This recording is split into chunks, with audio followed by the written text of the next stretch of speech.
बहू वही है और सबसे ज्यादा अत्याचार उसी पर हो रहा है।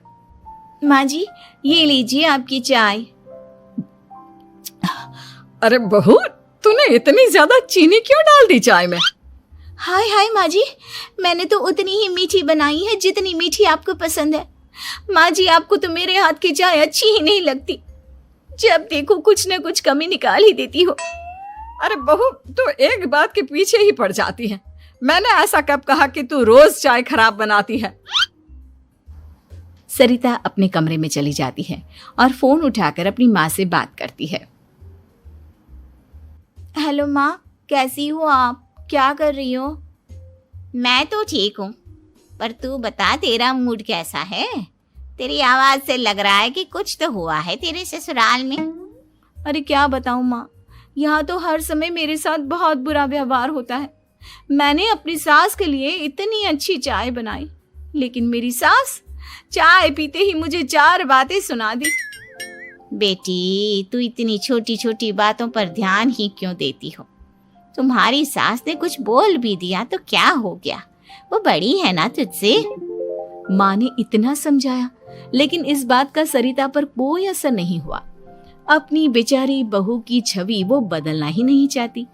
अगली सुबह सब नाश्ते की टेबल पर बैठकर नाश्ता कर रहे थे, तभी सरिता ने अपने पति से कहा, सुनिए जी, मुझे ना आज बाजार से कुछ सामान लेकर आना है। आज आप ऑफिस से आने के बाद मुझे लेकर चलना ना। भाभी, मुझे भी कुछ किताबें खरीदनी है। आप दोनों जा ही रहे हो तो मेरी किताबें भी ले आना। लो, अभी तो बात ही की है बाजार जाने की तो एक फरमाइश आ गई। माँ जी, आप भी बता दो कुछ, और हाँ, मोहल्ले वालों से भी बोल दो अगर वो कुछ मंगवाना चाहते हो तो। बेचारी मीनाक्षी अपना सा मुंह लेकर रह गई। ये सब देखकर रोहन से चुप नहीं रह गया और वो गुस्से में बोला, सरिता, क्या हो गया है तुम्हें? मीनाक्षी ने तो सिर्फ किताबों के लिए बोला है।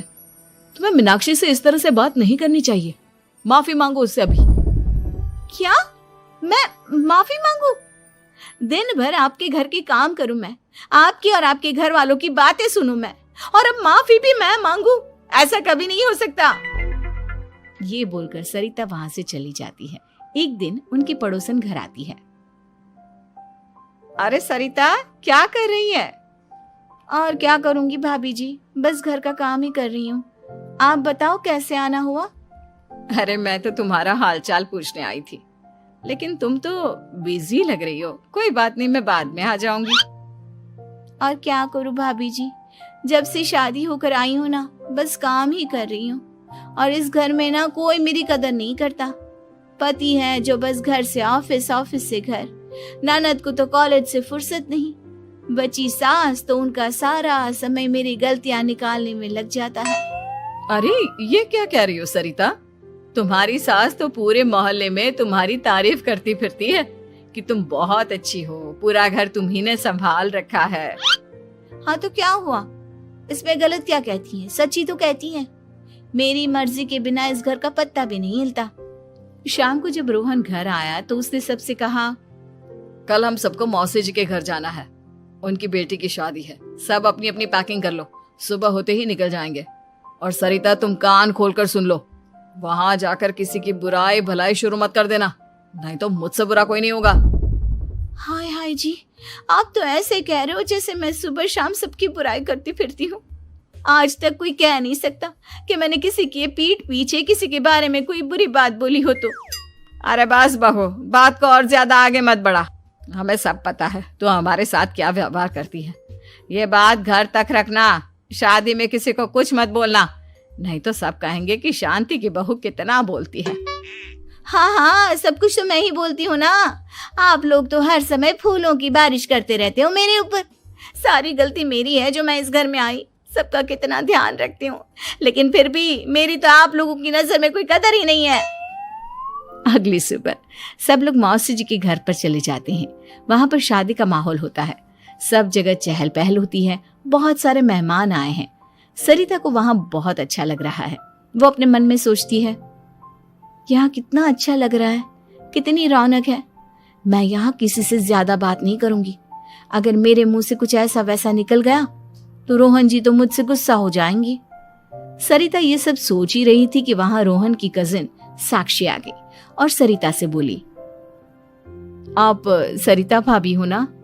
जितना आपके बारे में सुना था आप तो उससे भी ज्यादा सुंदर हो। हाँ वो तो है, मेरी सुंदरता की तारीफ सब करते हैं।